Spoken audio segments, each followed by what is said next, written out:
Welcome to Franchise Sales Methodology for Partners. The session is tailored to our partners and is based on SAP's globally adopted sales methodology.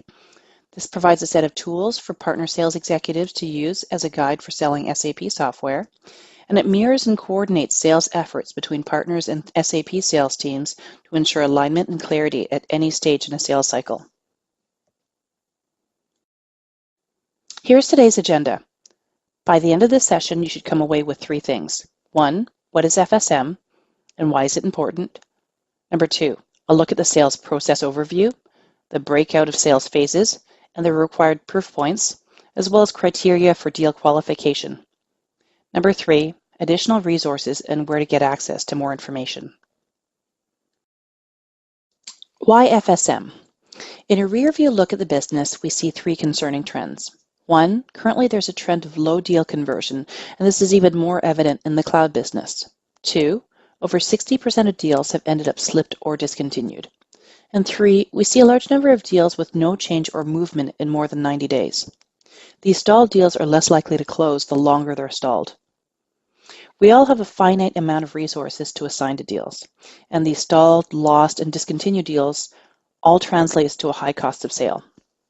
So FSM aims to take that guesswork out of the selling process so we win more and we win more predictably. At minimum, know when to walk away from deals that we don't have a good probability of closing.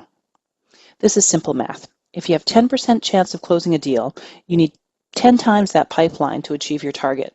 But if we could just increase that win rate to 20%, you spend less time hunting and hoping and more time closing. The how.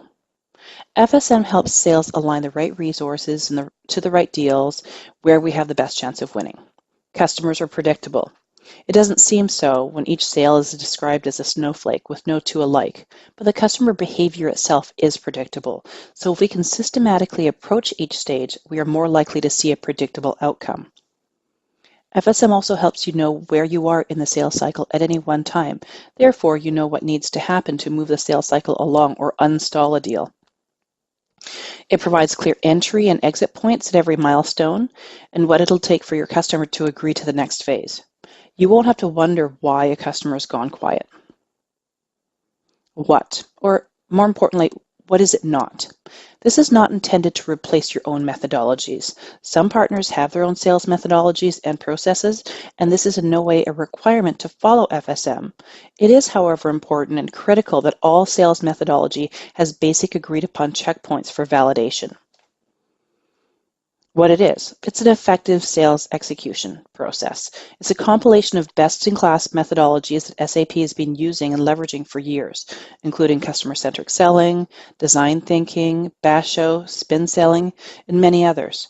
And we're making this available to the benefit of our partners. Let's take a closer look. This is a sales process overview with defined phases and stages that reflect the customer's buying journey. To provide some insight, SAP phases from recognize to purchase are identified and documented in CRM internally as phases F through A. So when you hear SAP sales refer to a B-stage deal, you'll know that we're in negotiations. This one-pager clearly identifies entry criteria, key milestones, and the exit milestone, as well as the proof points, which we'll spend more time on in the next slide. But most helpful, I think, is the list of key activities or deliverables that happen in each phase to ensure we're addressing where the customer's at in their buying cycle. I won't go into every phase because there's additional training that goes into much greater detail, but I will go through the first phase to illustrate. Recognize, or F stage. We're early stages in a sales cycle and the customer is aware of the business issue but unclear as to the right solution or fix. This stage is very much about discovery, about research, and about understanding. As you can see from the key activities, there's a lot of background work to do because there's a lot of unknowns. It's not time to present or position, but a time to listen and learn. Let's note the exit milestone. The customer admits their business issue and goal, and they commit to further conversation or evaluation with you and SAP in a specified time frame. Without that minimum level of commitment, we shouldn't be investing more in the deal. What does that proof point look like? As mentioned, the proof points at the end of every phase help us to determine if we've understood the customer correctly and where exactly they are in their buying cycle. Only if we properly understand where the customer stands in the buying cycle will we be able to produce a reliable forecast. Let's take a closer look at how this works. In every phase, the salesperson needs to perform specific actions in order to trigger a specific reaction from the customer.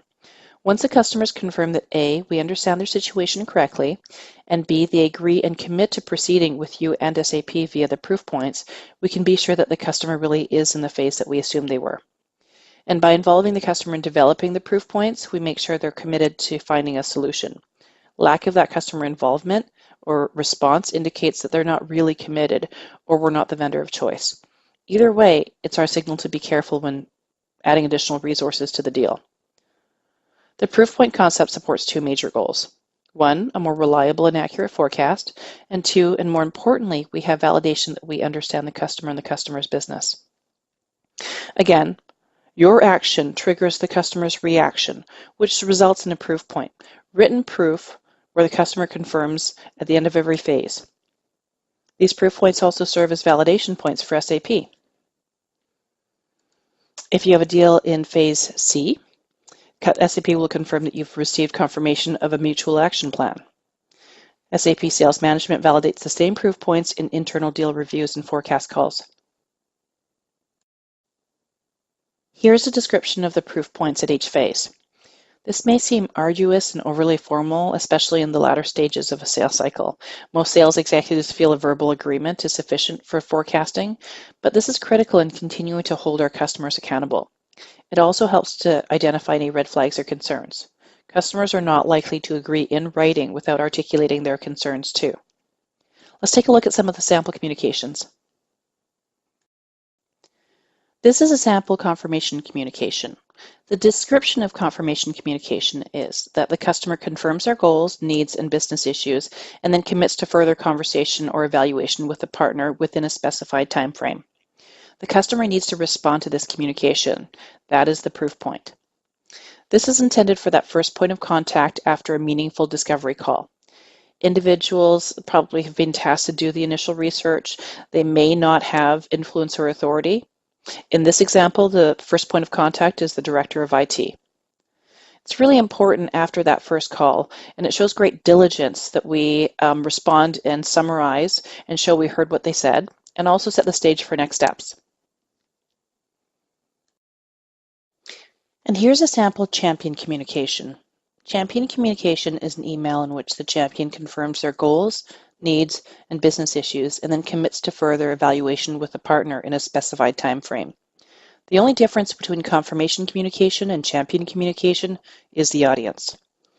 A champion is someone who has both influence in order to persuade others to take action and authority to either make the decision or get someone who holds the budget to make that decision. In this example, the champion is the CIO. A mutual action plan confirmation is just an email in which the decision maker agrees to the mutual action plan. That map needs to be developed collaboratively between the partner or SAP and this customer. This is a good example of a map confirmation because it also identifies and calls out the other stakeholders in the buying decision and their specific goals. And here's a sample mutual action plan. This may be the most important agreement between seller and customer because it maps out what it'll take to close the deal. When done effectively, all questions and concerns are addressed. The timelines are laid out so there's no surprises, and there's ownership either from the customer, SAP, or you, the partner. The starting point of a map is actually the end point or final step. A customer with a compelling event will typically have a go-live date in mind, and working backwards from that date shows that we mean to meet their timeline objectives. This is opposed to what often looks like customers meeting our timelines of quarter or year end. Note here that the final action goes beyond signing the contract. What's really important to the customer is actually successful completion, go-live, and rollout, not necessarily just the signing of the contract, which is important to us. From there, a lot of time needs to be spent with the decision maker and each stakeholder to understand what specific questions, terms, objectives they personally want to address to give the project a go-ahead.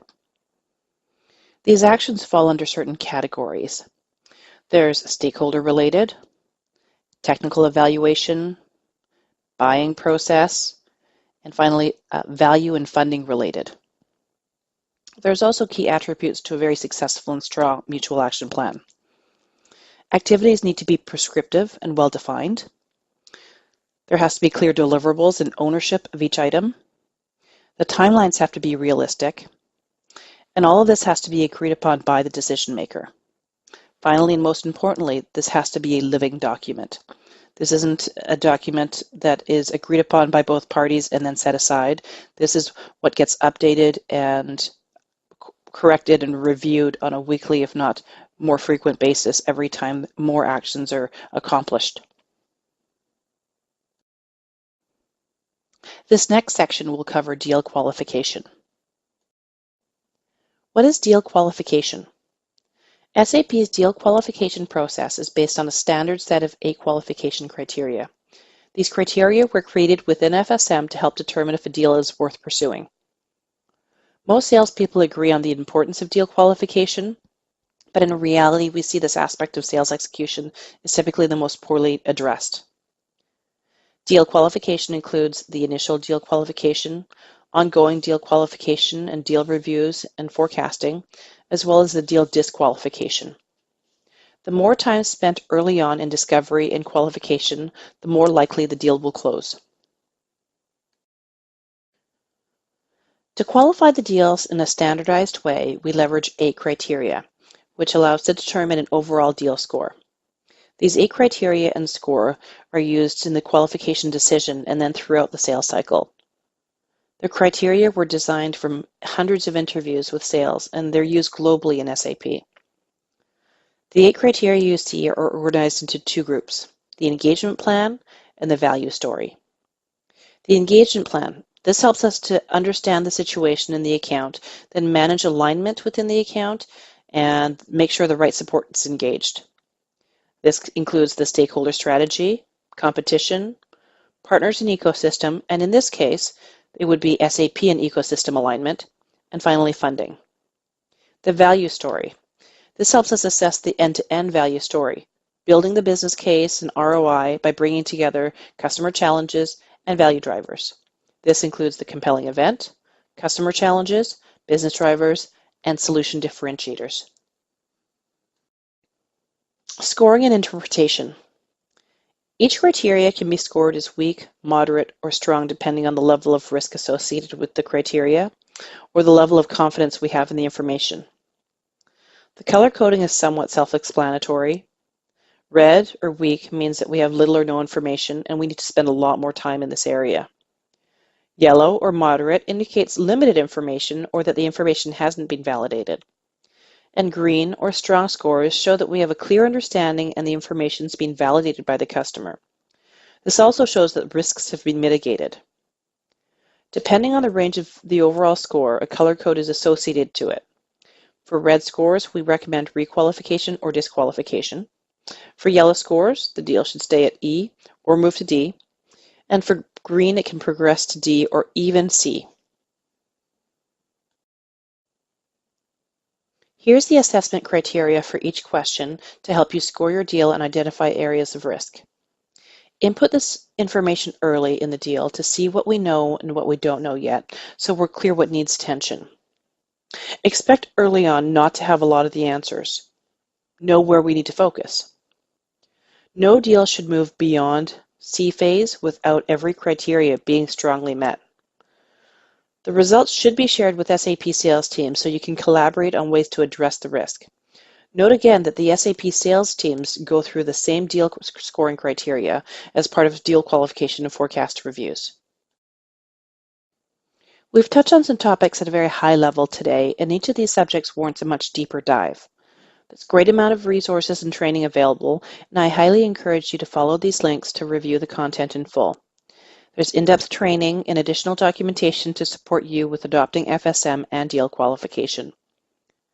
Along with this recording, we will provide a more comprehensive deck that includes reference slides that you should keep handy and review often. To summarize what we've covered today, we've looked at FSM and why it's important, FSM phases and proof points. We've reviewed the deal qualification criteria, and we've pointed you to some additional resources and training on FSM. Thank you for your time. I hope the session was useful, and I hope it'll be the basis of greater alignment in forecasting as well as an improved win rate for you and SAP.